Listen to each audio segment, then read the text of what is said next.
பாரதம் பார்ப்போற்ற. பாரதிய ஜனதா கட்சி தாமரை சின்னத்தை பறைசாற்றும் விதமாக கோவையில் பாடல் வெளியீடு. கோவை வடக்கு மாவட்டம் பாஜக காரியகர்த்தா டாக்டர் ராஜேஷ்குமார் ராமசாமி என்பவர் பாரதிய ஜனதா கட்சியின் செயல்பாடுகள் மற்றும் தாமரை சின்னத்தில் மகத்துவத்தை போற்றும் வகையில் ஒரு பாடலை வெளியிட்டுள்ளார்.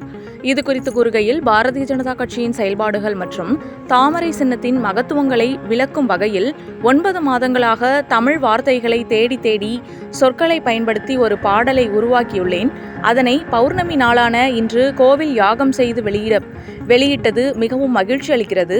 காவி சொந்தங்கள் மற்றும் பாஜகவினர் மட்டுமல்லாமல் அனைத்து பொதுமக்களும் பாஜகவின் செயல்பாடுகளை அறிய வேண்டும் என்ற நோக்கில் பாடல் வெளியிடப்பட்டுள்ளது. எனவே அனைத்து பொதுமக்களும் தமிழகத்தில் தாமரை மலர ஆதரவு தர வேண்டும் என்று இதன் வாயிலாக கேட்டுக்கொள்கிறேன் என்று கூறினார்.